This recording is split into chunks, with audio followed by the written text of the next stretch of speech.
सिंधु घाटी सभ्यता IVC लगभग 3000 ईसा पूर्व में उभरी, जो उपमहाद्वीप के प्रथम शहरीकरण का प्रतिनिधित्व करती है। मोहनजो दारो और हड़प्पा जैसे शहरों में उत्तर, दक्षिण और पूर्व पश्चिम दिशा में फैली सड़कों के साथ एक ग्रिड पैटर्न पर सावधानीपूर्वक व्यवस्थित किया गया था। सिंधु घाटी सभ्यता आधुनिक पाकिस्तान में सिंधु नदी पर केंद्रित। यह सभ्यता 10 लाख वर्ग किलोमीटर से अधिक में फैली हुई थी। सिंधु क्षेत्र के लोग कपास की खेती में अग्रणी थे और अर्थव्यवस्था आंतरिक और बाहरी दोनों तरह के व्यापार और वाणिज्य के एक जीवंत नेटवर्क द्वारा संचालित थी। IVC शहरों की एक उल्लेखनीय विशेषता उनका प्रभावशाली बुनियादी ढांचा था, जिसमें पानी के कुएं, सार्वजनिक स्नानघर और मैनहोल के साथ भूमिगत जल निकासी की एक उन्नत प्रणाली शामिल थी।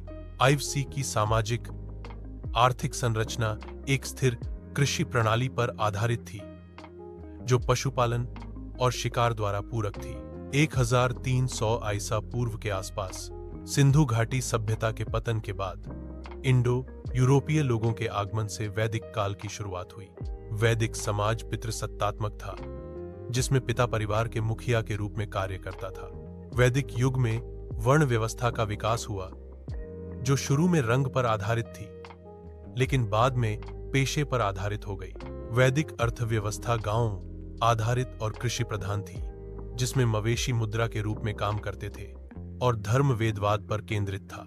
मौर्य साम्राज्य बौद्धोत्तर भारत में पहला एकीकृत और केंद्रीकृत राज्य था, जिसकी स्थापना चंद्रगुप्त मौर्य ने की थी। मौर्य प्रशासनिक प्रणाली राजशाही और अत्यधिक केंद्रीकृत थी, जो कौटिल्य के अर्थशास्त्र पर आधारित थी। मौर्य साम्राज्य महान अशोक के अधीन अपने चरम पर पहुंच गया, जिन्होंने बौद्ध धर्म में परिवर्तित होकर अहिंसा के सिद्धांतों को अपनाया।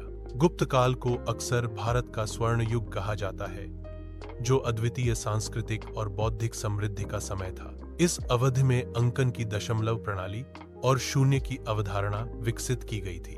गुप्त शासक अन्य धर्मों के प्रति अपनी सहिष्णुता के लिए जाने जाते थे, और इस धार्मिक बहुलवाद ने बौद्धिक और कलात्मक गतिविधियों के लिए एक सामंजस्यपूर्ण वातावरण बनाया।